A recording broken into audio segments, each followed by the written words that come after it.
Hello friends, welcome to GATE excellence. अपन बात कर रहे थे control system and control system के अंदर अपन पढ़ रहे थे टाइम रेस्पॉन्स एनालिसिस। और कल अपन ने एंड किया था सेकंड ऑर्डर का टाइम रेस्पॉन्स एनालिसिस। इसके अंदर अपन ने ट्रांजिएंट रेस्पॉन्स पैरामीटर की बात की थी, अपन ने राइज टाइम की बात की थी, पिक टाइम की बात की थी, सेटलिंग टाइम की बात की थी और मैक्सिमम पिक या पिक आउटपुट की अपन ने एमपी की बात की थी।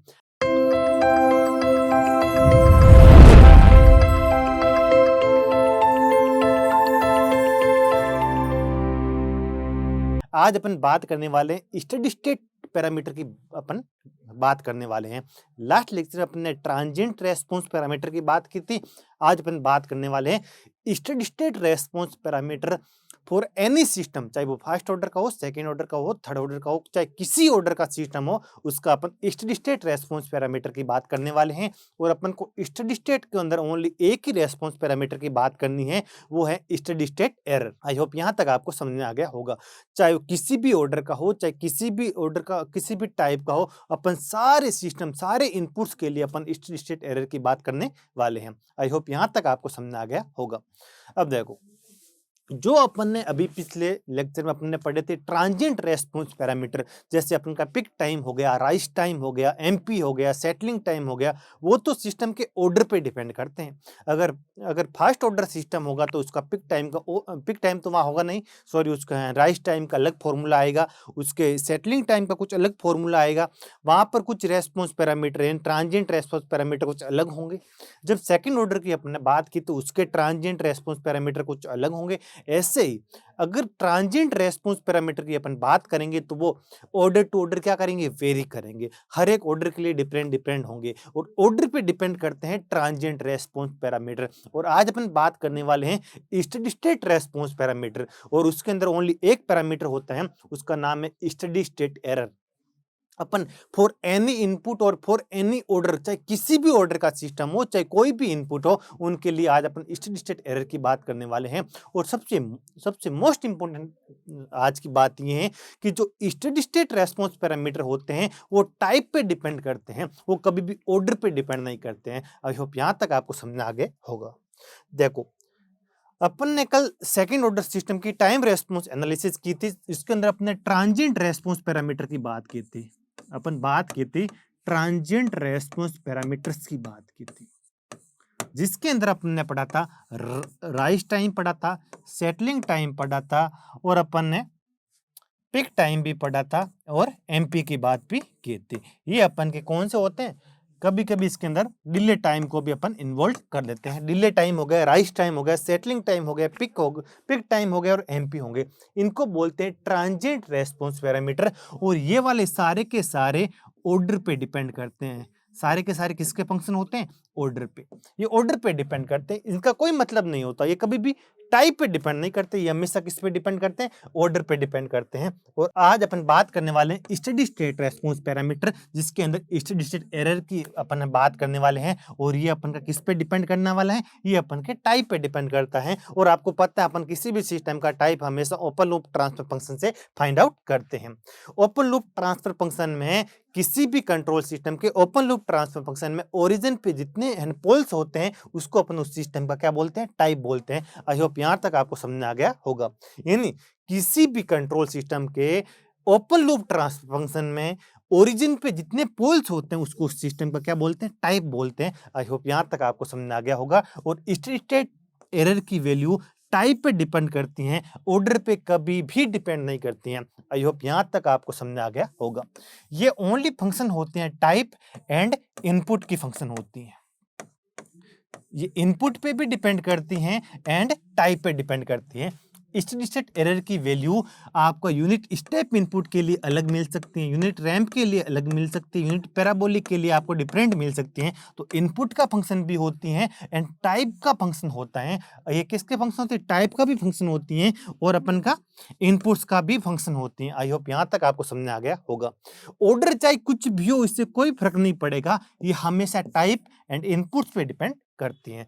आई होप यहाँ तक आपको समझ आ गया होगा। जैसे अपन आगे बढ़ेंगे तो आपको पता चलेगा कि चाहे आपका ऑर्डर चाहे फर्स्ट ऑर्डर हो चाहे सेकंड ऑर्डर सिस्टम हो, अगर इनका टाइप सेम है तो स्टेडी स्टेट एरर भी उसी सेम नेचर को फॉलो करेगी, ऑर्डर पे डिपेंड नहीं करेगी, जबकि इनपुट्स पे डिपेंड करती हैं। अलग अलग इनपुट्स के लिए स्टेडी स्टेट एरर की वैल्यू भी आपको डिफरेंट मिलेगी। आई होप यहाँ तक आपको पता चल गया होगा। सबसे पहले अपन यूनिटी नेगेटिव फीडबैक की बात करेंगे, फिर अपन बात करेंगे नॉन यूनिटी फीडबैक की। सबसे पहले अपन बात करने वाले हैं यूनिटी नेगेटिव फीडबैक की। इसके लिए आप फॉर्मूले जो भी मैं बता रहा हूँ वो याद कर लो। नॉन यूनिटी फीडबैक को मैं यूनिटी फीडबैक में कन्वर्ट करना आपको बताऊंगा, और फिर आपको सेम जो यहाँ अपन फॉर्मूले लिख रहे हैं वो फॉर्मूले आगे जाके यूज होने वाले हैं। आई होप यहाँ तक आपको समझ में आ गया होगा। सबसे पहले मैं बात करने वाला हूँ यूनिटी नेगेटिव फीडबैक के लिए स्टेडी स्टेट एरर की बात करने वाला हूँ। जैसे देखो, ये अपन का हो गया फॉरवर्ड पाथ ट्रांसफर फंक्शन, ये अपन का हो गया जीएस, ये मेरा हो गया कंपैरेटर, ये मेरा रेफरेंस इनपुट आरएस, इसका ये अपन का हो गया पॉजिटिव, ये इसका आउटपुट हो गया, ये मेरा कंट्रोल्ड आउटपुट हो गया, और ये मेरा क्या हो जाएगा नेगेटिव फीडबैक। और यूनिटी एचएस की वैल्यू कितनी हो गई 1 हो गई। यूनिटी फीडबैक मतलब एचएस की वैल्यू कितनी हो गई 1 हो गई। आई होप यहाँ तक आपको समझ में आ गया होगा। ये अपन का यूनिटी नेगेटिव फीडबैक का मैंने डायग्राम बना दिया। ये मेरा कंट्रोल्ड आउटपुट हो जाएगा CS, और ये मेरा रेफरेंस इनपुट हो जाएगा RS। अब अपन बात करने वाले हैं एरर की। इसकी बात करने वाले अपन का एरर सिग्नल क्या होता है ET, चाहे वो फीडबैक यूनिटी हो चाहे नॉन यूनिटी फीडबैक हो, एरर सिग्नल हमेशा होता है reference input minus controlled output. हमेशा यही होता है, reference input minus controlled output, चाहे फीडबैक यूनिटी हो चाहे फीडबैक नॉन यूनिटी हो। जब फीडबैक यूनिटी होता है ना, तो ये आपका आउटपुट, ये तो क्या है CS, और इसको अगर मैं टाइम डोमेन में अगर बात करूं तो कितना हो जाएगा CT हो जाएगा। ये CT आपका फीडबैक सिग्नल बन जाता है। जब फीडबैक यूनिटी होता है तो आपका आउटपुट फीडबैक सिग्नल बन जाता है। BT की वैल्यू किसके इक्वल हो जाती है CT, और इसका लाप्लास कितना हो जाएगा BS। ये आपका कितना, और इस केस में ये आपका कितना हो जाता है एरर सिग्नल के इक्वल हो जाता है। किसके इक्वल हो जाता है एरर सिग्नल ET के इक्वल हो जाता है। और ET की वैल्यू कितनी होती है RT माइनस फीडबैक सिग्नल, और आपका इस केस में फीडबैक सिग्नल किसके इक्वल हो जाता है आउटपुट के इक्वल हो जाता है।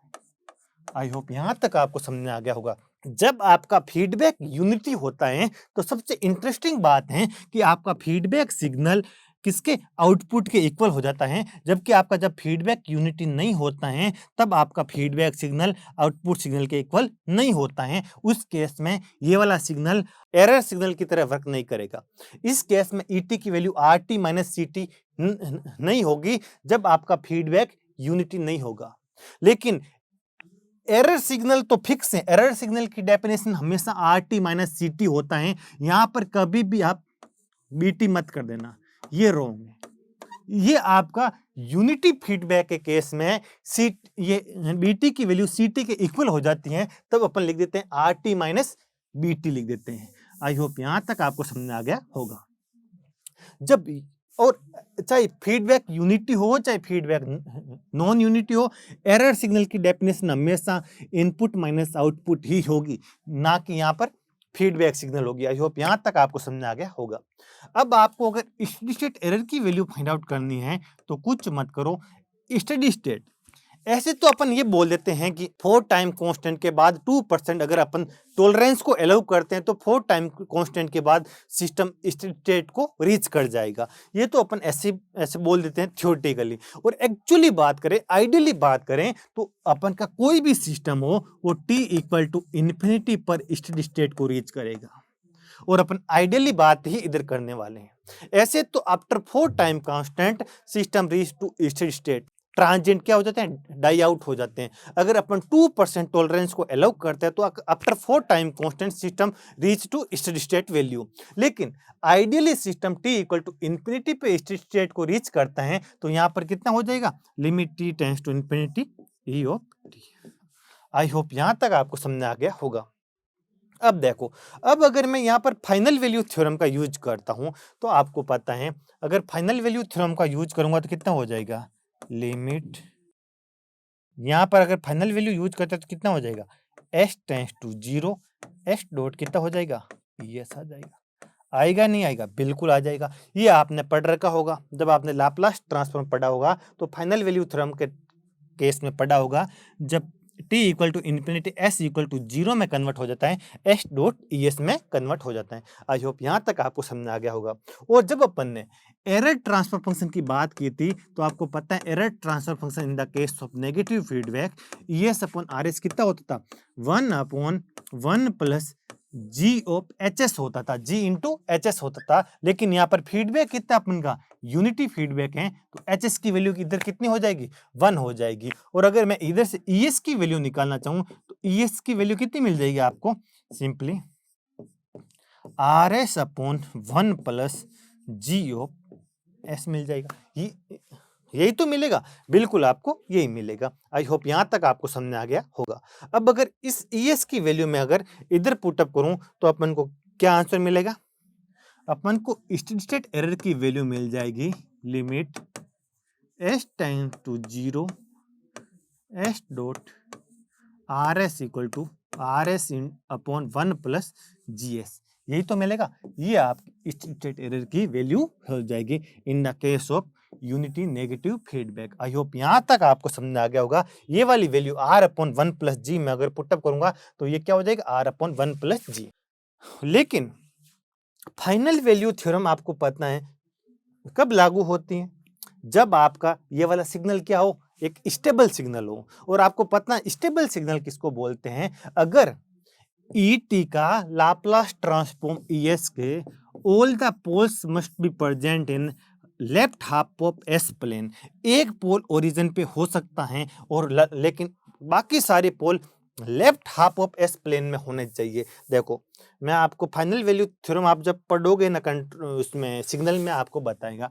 अगर मान लो आपका ये कोई एक सिग्नल है लिमिट t टेंडिंग टू मान लो इन्फिनिटी, ये मैंने कुछ भी एक सिग्नल मान लिया, मान लो xt है और xt का आपका लाप्लास ट्रांसफॉर्म मान लो xs है। क्या है? xs।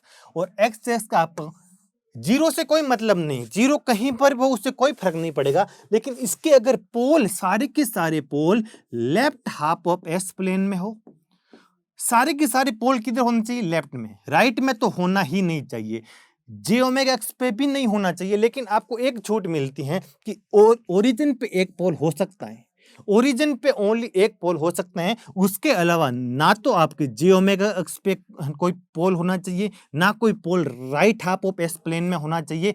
तब आप फाइनल वैल्यू थ्योरम अप्लाई कर सकते हो, वरना आपकी फाइनल वैल्यू थ्योरम एप्लीकेबल नहीं है। आई होप यहां तक आपको समझ आ गया होगा।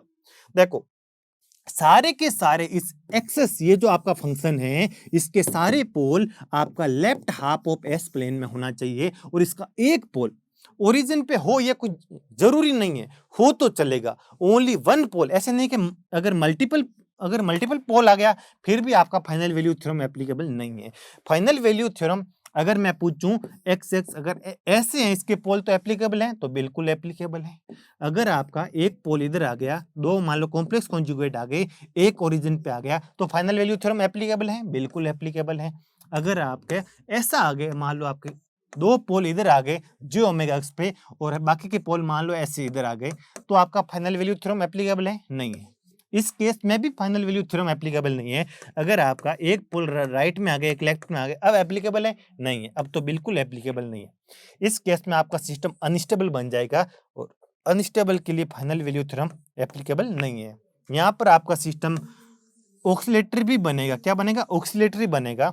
यानी ये सिस्टम क्या होगा? मार्जिनली स्टेबल सिस्टम हो जाएगा। और यहाँ पर भी आपकी फाइनल वैल्यू थ्योरम नहीं होगी, यहाँ पर आपका डज नॉट एग्जिस्ट आंसर होगा। क्योंकि अगर ऑक्सीलेटरी बनेगा तो साइन या कोस की वैल्यू हमेशा -1 से 1 के बीच में ऑक्सीलेट करती रहती हैं। तो यहाँ पर तो आपका final value theorem does not exist. और यहाँ पर कितना अगर अनस्टेबल है तो इसकी फाइनल वैल्यू हमेशा इन्फिनाइट ही होगी। आई होप ये आपको कंट्रोल आपने सिग्नल सिस्टम के अंदर पढ़ चुके होंगे कि फाइनल वैल्यू थ्योरम कब एप्लीकेबल होती हैं और फाइनल वैल्यू थ्योरम कब एप्लीकेबल नहीं होती हैं।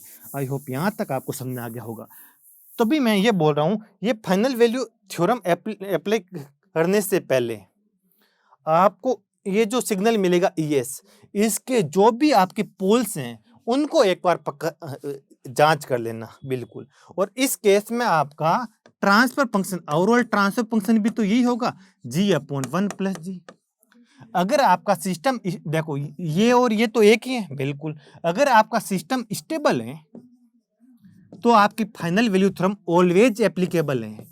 लेकिन अगर आपका सिस्टम खुद ही स्टेबल नहीं है तो उस केस में फाइनल वैल्यू थ्योरम एप्लीकेबल नहीं होगी। और आपको ये पक्का एक बार जांच कर लेना कि ये 1 + g के सारे पोल्स हमेशा आपके left half of S plane में होना चाहिए, और एक पोल ओरिजिन पे हो फिर भी चलेगा, फिर भी अपन फाइनल वैल्यू थ्योरम अप्लाई कर सकते हैं। आई होप यहां तक आपको समझ आ गया होगा।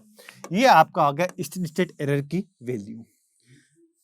चाहे आपका इसके अंदर चाहे आप कोई भी इनपुट दे दो और यूनिटी फीडबैक दे दो, आप कुछ भी निकाल सकते हो, कुछ भी फाइंड आउट कर सकते हो इसकी मदद से। लेकिन यहाँ पर कंडीशन है आपका फीडबैक यूनिटी हो तभी ये एप्लीकेबल है। अगर फीडबैक यूनिटी नहीं है तो ये फॉर्मूला आपके लिए एप्लीकेबल नहीं है। आई होप यहाँ तक आपको समझ आ गया होगा। अब अपन एक बनाते हैं सारणी। ये सारणी मोस्ट इंपॉर्टेंट है, ये आपने पढ़ रखी होगी। आपको पता steady state error always type पे डिपेंड करती है। किस पे? ये आपका मान लो ये आपका टाइप किसके इक्वल है? 0 के। ये आपका टाइप 1 के इक्वल है। ये आपका टाइप किसके इक्वल है? 2 के। यहाँ पर आपका टाइप की वैल्यू 3 या 3 से बड़ी है। यहाँ पर आपका मान लो इनपुट पे भी डिपेंड करती है। यहाँ पर आपका स्टेप इनपुट है। कभी कभी वो आपको यूनिट स्टेप इनपुट ना दे दे, जनरली एक स्टेप इनपुट दे दे, उसकी स्टेप जो स्टेप साइज होगी वो a/s ऐसा भी आपको इनपुट दे दे। मान लो आपको यूनिट स्टेप इनपुट ना दे के ऐसे दे दे, क्या दे दे? आपको ऐसे दे दे 2ut दे दे, तो उस केस में a की वैल्यू कितनी हो जाएगी? 2 हो जाएगी। आई होप यहां तक आपको समझ आ गया होगा। यहां पर मैं ले रहा हूं आपका रैंप सिग्नल, क्या ये हो जाएगा a/s²। यहां पर मैं आपका ले रहा हूं parabolic signal a/s²। I hope यहां तक आपको समझ आ गया होगा। ये अपन के डिफरेंट डिफरेंट इनपुट्स हो गए और यहाँ अपन डिफरेंट डिफरेंट टाइप्स की बात करेंगे। आई होप यहां तक आपको समझ आ गया होगा। देखो यहां पर आपको याद रखना है a/1 + kp। एक बार फाइनाइट आएगा ना, उसके बाद का सारा इनफिनाइट आएगा, हमेशा ये ध्यान रखना। यहाँ पर देख लो अगर टाइप 1 है तो यूनिट स्टेप के लिए कितना इनपुट मिलेगा? 0। यहाँ पर a/kv, और ये फाइनाइट के बाद में हमेशा इनफिनिट मिलेगा, और फाइनाइट से पहले हमेशा कितना मिलेगा? 0 मिलेगा। अगर टाइप 2 है तो यहाँ 0, यहाँ 0, और यहाँ कितना आ जाएगा? a/ka। और आगे आगे कुछ है ही नहीं, क्योंकि अपन ओनली फॉर इन 3 इनपुट्स की ही बात करेंगे, step input, ramp input and parabolic input. I hope यहाँ तक आपको समझ आ गया होगा। और अगर टाइप के वैल्यू 3 या 3 से ज्यादा है तो इनके लिए क्या हो जाएगा? तीनों के तीनों कितने हो जाएगी? 0 हो जाएगी। ये मोस्ट इंपॉर्टेंट टेबल है। ये भी आपकी यूनिटी फीडबैक के लिए ही एप्लीकेबल है, ये भी आपके नेगेटिव यूनिटी फीडबैक के लिए ही एप्लीकेबल है। अब आप केपी क्या है? इस केपी को बोलते हैं पोजीशन एरर कांस्टेंट। क्या बोलते हैं? इसको बोला जाता है पोजीशन एरर कांस्टेंट, जिसकी वैल्यू क्या होती है? लिमिट s टेंड टू 0 और आपका gs। फीडबैक आपका कितना है? यूनिटी है, तो hs की वैल्यू कितनी है? तो इनटू hs लिखने की आपको जरूरत नहीं है। इसको बोला जाता है वेलोसिटी एरर कांस्टेंट। क्या बोलते हैं? Velocity error constant. यहाँ पर भी आपका लिमिट s टेंडिंग टू 0 कितना हो जाएगा? s.gs हो जाएगा। आई होप यहाँ तक आपको समझ आ गया होगा। और इसको बोला जाता है एक्सेलेरेशन एरर कांस्टेंट, और इसका कितना हो जाएगा? Limit s tending to 0 s² dot कितना आ जाएगा? gs आ जाएगा। आई होप यहाँ तक आपको समझ आ गया होगा। इसको positional error constant, velocity error constant and acceleration error constant बोलते हैं। और इनकी वैल्यू कैसे निकालते हैं? इनको अपन डीसी गेन भी बोल सकते हैं। क्या बोल सकते हैं? इनको अपन डीसी गेन्स भी बोल सकते हैं। ये आपका टाइप 0 सिस्टम का डीसी गेन हो गया, ओपन लूप डीसी गेन हो गया। ये आपका टाइप वन सिस्टम का ओपन लूप डीसी गेन हो गया, ये आपका टाइप 2 सिस्टम का ओपन लूप डीसी गेन हो गया। अपन डीसी गेन क्यों बोलते हैं? क्योंकि एस की वैल्यू किसके इक्वल होती है? G omega. S equal to 0 मतलब omega equal to 0, omega equal to 0 मतलब डीसी गेन। इनको अपन ओपन लूप डीसी गेन्स भी बोल सकते हैं, या फिर इसको बोला जाता है पोजीशन एरर कांस्टेंट, इसको वेलोसिटी और एरर कांस्टेंट, और इसको एक्सेलरेशन एरर कांस्टेंट बोलते हैं। आई होप यहाँ तक आपको समझ आ गया होगा। सबसे ना मोस्ट इंपॉर्टेंट टेबल यही है, सारे क्वेश्चन आपसे इधर से ही बनने वाले हैं, लेकिन ये वाला फॉर्मूला भी मोस्ट इंपॉर्टेंट है। जब इनपुट्स इनमें से कोई एक है ना होके आपको ऐसे ही कोई एक रैंडम इनपुट दे दे, तब आपका ये फॉर्मूला ही एप्लीकेबल है। आई होप यहां तक आपको समझ आ गया होगा। अब अपन बात करेंगे non unity feedback. Non unity feedback, इसकी बात करने वाले हैं। आपको यूनिटी फीडबैक को तो आप बड़ी इजीली से हैंडल कर लोगे, कैसा भी क्वेश्चन आ जाए आपके सामने, चाहे अपना स्टैंडर्ड इनपुट हो चाहे नहीं हो, अपन हैंडल कर सकते हैं, अपन के पास सारे फॉर्मूले हैं। लेकिन जब आपके पास में नॉन यूनिटी फीडबैक आ जाए, तब आपको क्या करना है उसकी बात अपन करने वाले हैं। ये आपका आ गया forward path transfer function GS, ये आपका आ गया एरर डिटेक्टर, ये आपका आ गया रेफरेंस इनपुट आरएस, ये आपका आ गया कंट्रोल्ड आउटपुट सीएस, ये आपका फीडबैक सिग्नल आ गया एचएस, ये फीडबैक पार्ट ट्रांसफर फंक्शन आ गया एचएस आ गया, ये आपका फीडबैक एलिमेंट इसको आउटपुट को सेंस करेगा एंड इसको एरर डिटेक्टर को देगा। एरर डिटेक्टर इसको इनपुट के साथ कंपेयर करेगा, मान लो तो नेगेटिव फीडबैक, और इसको प्लांट को देगा और प्लांट का आउटपुट मिल जाएगा। ये आपको ऐसा सिस्टम दे, मान लो यहां पर भी आपका जो एरर सिग्नल है ना, वो तो हमेशा अपन का reference input RT minus CT के इक्वल ही होगा। चाहे कुछ भी हो जाए, चाहे आपका एरर सिग्नल हमेशा ET equal to RT minus CT होगा, एंड स्टेडी स्टेट एरर की वैल्यू हमेशा limit T tending to infinity ET ही होगा। चाहे फीडबैक यूनिटी हो चाहे नॉन यूनिटी हो, ये तो अपन का फॉर्मूले सेम के सेम रहेंगे। देखो ये अपन का रेफरेंस इनपुट है, इसका टाइम डोमेन रिप्रेजेंटेशन RT हो गया, ये अपन का आउटपुट है, इसका टाइम डोमेन रिप्रेजेंटेशन CT हो गया, और ये मेरा फीडबैक सिग्नल है, इसको अपन बोल देते हैं BS, और इसका क्या हो जाएगा, इसका अपन का टाइम डोमेन रिप्रेजेंटेशन क्या हो जाएगा, BT हो जाएगा। और इस टाइम ये अपना सिग्नल होगा ना, इसको अपन ऐसे तो बोलते एरर सिग्नल है, इस टाइम ई डैश टी हो जाएगा। ये एरर सिग्नल और ये एरर सिग्नल डिफरेंट है।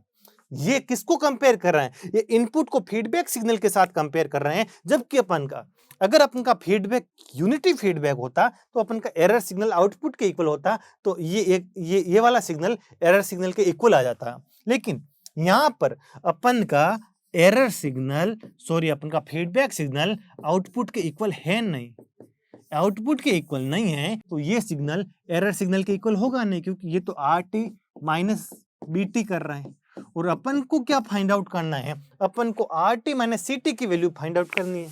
तो यहाँ तो अपन को एरर सिग्नल फाइंड आउट करना है ना, वो इसी एरर का फाइंड आउट करते हैं। E dash S upon RS क्या होता था अपन को, 1/1 प्लस G ऑफ HS, ये अपन ने बेसिक के अंदर पढ़ रखा था। अगर ये जो सिग्नल है ना EST अपॉन इसका लाप्लास अपॉन इसका लाप्लास अपन ने फाइंड आउट किया था, ये E डैश T है, तो ये कितना हो जाएगा, E डैश S हो जाएगा। E dash S upon RS की वैल्यू किसके इक्वल होती थी, 1/1 प्लस G ऑफ HS के इक्वल होती थी। तो अब अपन इसका कुछ यूज भी नहीं ले सकते, क्योंकि अपन को तो ES चाहिए, क्या चाहिए, ES चाहिए, ना कि E डैश S। इससे मेरे को कुछ भी लेना देना नहीं है। तब अपन को क्या करना है, तब इस कंट्रोल सिस्टम को, इस फीडबैक कंट्रोल सिस्टम को, नॉन यूनिटी फीडबैक को एक यूनिटी फीडबैक में कैसे कन्वर्ट करते हैं, उसकी बात अपन करने वाले हैं।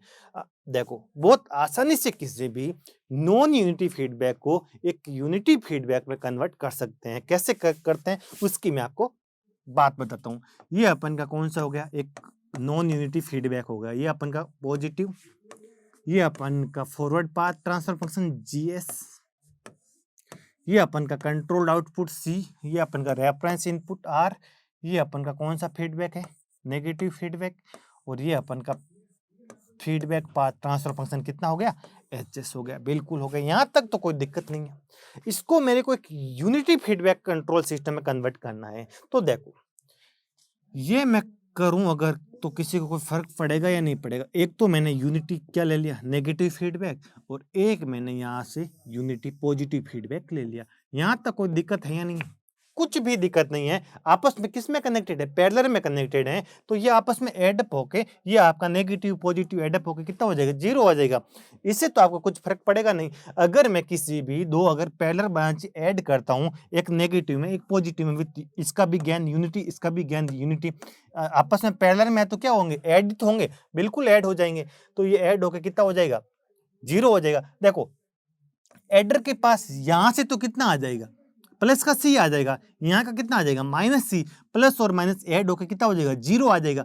तो यहाँ पर इस आउटपुट पे, एडर के इस आउटपुट पे इन दोनों ब्रांचों का कुछ फर्क पड़ेगा ही नहीं, क्योंकि आपस में मैंने पैरेलल में कनेक्ट कर दी, तो इसका कुछ भी फर्क पड़ने वाला नहीं है। मेरे को चाहिए अपन का नेगेटिव यूनिटी फीडबैक, बिल्कुल। तो इसको तो मैं ऐसे कैसे रखूंगा, इस H और इस कौन सा, ये कौन सा हो गया, ये है प्लस का 1 है, ये आपको पता है, ये आपका हो गया प्लस का 1। या फिर इसको मैं ऐसे लिख सकता हूं या नहीं लिख सकता हूं। देखो यहां पर ले आऊं नेगेटिव और इसका गेन कितना लिख दूं, -1 लिख दूंगा। किसी को कोई फर्क पड़ेगा या नहीं पड़ेगा, नहीं पड़ेगा। माइनस और माइनस होके प्लस हो जाएगा, बिल्कुल। अब देखो ये वाला H वाली ब्रांच और ये ब्रांच आपस में क्या है, पैरेलल में, तो ये आपस में ऐड हो सकती है, नहीं हो सकती, बिल्कुल। ये भी आपके नेगेटिव फीडबैक, ये भी आपका नेगेटिव, तो ये इसका कितना गेन है, -1, इसका कितना गेन है, H है। तो इसको मैं हटा देता हूं और इसके साथ ऐड कर दूंगा, तो कितना हो जाएगा, H-1 हो गया या नहीं होगा, बिल्कुल हो जाएगा। अब अगर मैं इसको तो सेम रख देता हूं और अगर इस वाले ब्लॉक को अगर मैं सोल्व करने की कोशिश करूंगा, तो देखो तो अपन बड़ी आसानी से कर सकते हैं। ये क्या हो जाएगा, G, और इसके फीडबैक में कितना हो गया, H-1 हो गया। इसको अगर सिंपली आप ये चाहो तो आप ये भी कर सकते हो, एक एडर को 2 एडर में भी तो कन्वर्ट कर सकते हो, बिल्कुल कर सकते हो।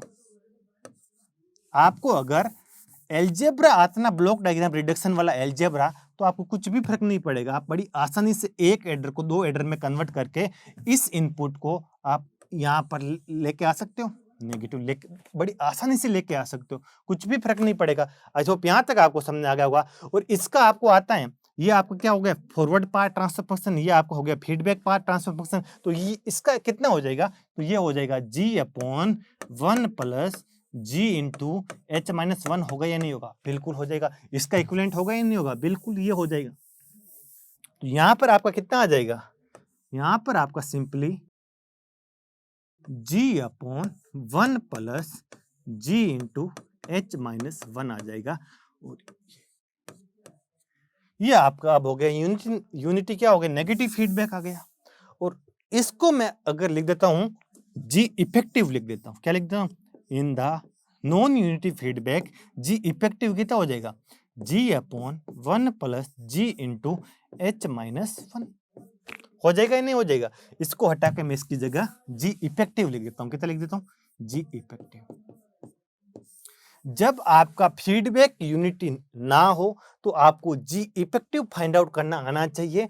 फिर आपका ये वाला पूरा ब्लॉक डायग्राम आपका एक यूनिटी फीडबैक में कन्वर्ट हो गया। और जो फॉर्मूले अपन ने पीछे पढ़ रखे हैं वहां पर सिंपली आपको G की जगह G इफेक्टिव यूज करना है। G है तो यहाँ पर G इफेक्टिव आ जाएगा, G है तो यहाँ G इफेक्टिव आ जाएगा, यहाँ पर भी G है तो G इफेक्टिव आ जाएगा। सिंपली कुछ भी नहीं करना है, ये जैसे G है तो यहाँ पर आप G इफेक्टिव यूज कर लोगे तो ये सारे के सारे फॉर्मूले यूज होने वाले हैं।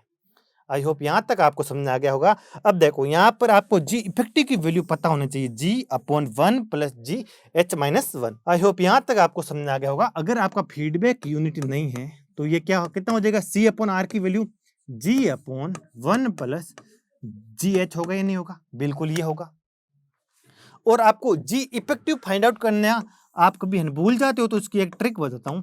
G इफेक्टिव देखो C/R की वैल्यू फाइंड आउट करनी है तो आप ऐसे कंसीडर करके चलो कि फीडबैक कैसा है, आप ऐसे कंसिडर करके चलो यूनिटी फीडबैक है। क्या है? यूनिटी फीडबैक है और ये आपको पता है। इससे आपको अगर जी की वैल्यू फाइंड आउट करनी है तो आप क्या करोगे? तो इस ऊपर वाले को अगर फीडबैक आप यूनिटी कंसिडर दिमाग में सोच लोगे तो एच कितना हो जाएगा? 1 हो जाएगा। हटाना नहीं है। एच को ऐसे कैसे रखना है, एच की वैल्यू कितनी हो जाएगी? दिमाग में सोच लेता हूँ। फीडबैक क्या है? यूनिटी फीडबैक है। तो ऊपर क्या है? जी, नीचे 1 प्लस जी। अगर नीचे वाले को ऊपर वाले से मैं अगर घटा दूंगा तो नीचे कितना बचेगा? 1। ऊपर कितना बचेगा? जी। तो आंसर कितना मिल जाएगा मेरे को? जो है ना जी मिलेगा उस केस में, वो आपका जी इफेक्टिव के इक्वल होगा। क्या? आपको कुछ नहीं करना है, इस ऊपर वाले को नीचे वाले से घटा देना है। तो आपका कोई भी क्लोज लूप ट्रांसफर फंक्शन जी से जी इफेक्टिव निकालने का तरीका है, कुछ मत करो, इसको नीचे वाले से घटा दो, माइनस कर दो, आपको जी इफेक्टिव मिल जाएगा। यहाँ पर आपको जी अपॉन 1 प्लस जी इंटू एच माइनस 1 मिल गया। आई होप यहाँ तक आपको समझ आ गया होगा। आपको कुछ भी दे दें, S plus 1 S square plus 2s plus 3, ये आपको मान लो आपको कुछ भी दे दे, आपको control output upon reference input, ये आपको ट्रांसफर फंक्शन दे दे। क्या दे दे? Transfer function. और आपको अगर जी इफेक्टिव की वैल्यू फाइंड आउट करनी है तो कुछ भी नहीं करना। जी इफेक्टिव कितना हो जाएगा? ऊपर तो सेम का सेम रखना है और ये जो नीचे आ रहा है उसको ऊपर वाले से घटा दो। तो S square plus 2s plus 3 minus S minus 1, तो अपन का कितना आ जाएगा? जी इफेक्टिव आ जाएगा S plus 1 upon S square plus S plus 2 आ जाएगा। सिंपली अपन फाइंड आउट कर सकते हैं। अगर इसको ऊपर वाले से घटा के रख दूंगा तो अपन को जी इफेक्टिव मिल जाएगा, और जी इफेक्टिव मिल जाएगा तो इसके लिए आप यूनिटी नेगेटिव फीडबैक वाले सारे फॉर्मूले अप्लाई कर सकते हो और आप ESS की वैल्यू फाइंड आउट कर सकते हो। तो आई होप ये लेक्चर आपको पूरा का पूरा समझ में आ गया होगा। स्टेडी स्टेट की वैल्यू, चाहे वो आपका फीडबैक यूनिटी हो चाहे नहीं हो, आपको जी अगर फीडबैक यूनिटी नहीं है तो आपको जी इफेक्टिव आपको कैलकुलेट करना आना चाहिए। यूनिटी है फिर तो कुछ नहीं, अपन को सब कुछ आता है, सारे के सारे फॉर्मूले। तो अपन अगले लेक्चर में कुछ अच्छे अच्छे क्वेश्चन करेंगे। तो इस लेक्चर के लिए इतना ही। तो थैंक यू सो मच।